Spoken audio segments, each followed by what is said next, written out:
Muli na namang nakansela ngayong araw ang nakatakdasa ng pagpapatuloy ng paglilitis laban kay Vice President Sara Duterte.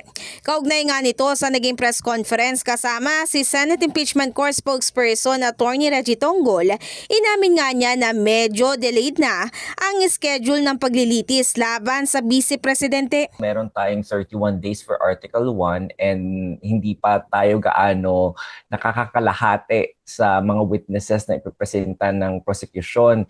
27 witnesses yung nilista nila at ipipresenta nila yun for 31 days. So medyo in a way delayed na tayo ngayon. However, don't worry about it because yung impeachment court naman, sanay naman ng mga, lalo pa kami mga abogado, no? Sanay kami na nauurong talaga yung mga dates na yan.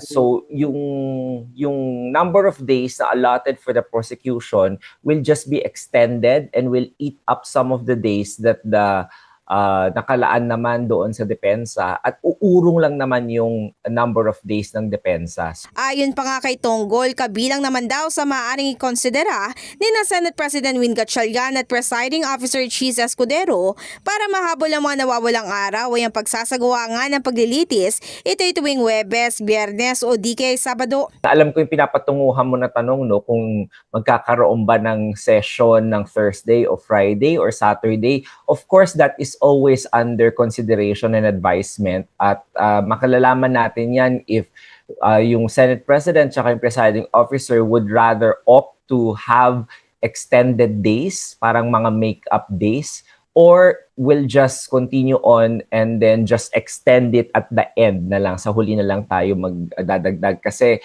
baka naman hindi natin kailangan magdagdag for all we know, no? Dahil baka maglaglag din ng mga ilang witnesses yung mga parties. So let's just wait and see for the meantime. Samantala, nilinaw naman din nito na ang kanilang delay ay hindi lang daw basta dahil sa kanselasyon ng paglilitis, kundi pati na rin sa araw na siyang inilalaan para sa pagharap ng mga testigo.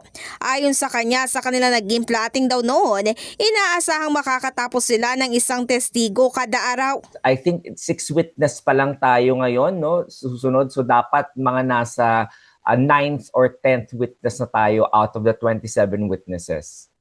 But because of yung mga, it took yung ilang witnesses 2 to 3 days for them to finish their presentation.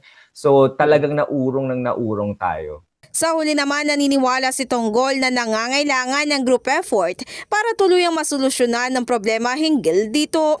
In the heart of changing lives, ako si Brigada Ann Cortas ng 105.1 Brigada News FM Manila, The Music News Authority.